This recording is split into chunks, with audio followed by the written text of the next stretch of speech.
Meski baru 1 tahun di Sukabumi, kafe yang berlokasi di dalam Hotel Taman Sari Sukabumi ini sudah cukup dikenal oleh berbagai kalangan.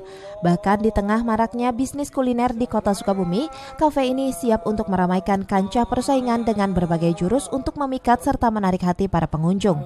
Grafik emang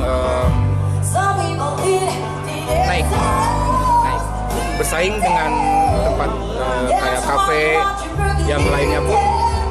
Ya kita berani bersaing gitu, dan banyak juga para pesaing kompetitor yang baru yang ikut meramaikan kuliner di Sukabumi juga.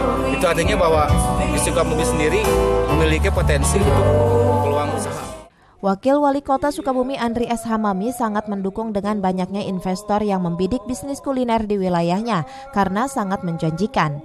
Untuk itu pihaknya siap menata kota Sukabumi ke depan agar lebih baik. Masyarakat juga cukup bagus. Dan salah satunya di kuliner ini, kopi ini sangat menarik. Apalagi sekarang lagi tren lah, anak-anak milenial, mereka berdiskusi, mereka tidak hanya anak-anak mahasiswa, pengusaha-pengusaha muda, dokter kuliner.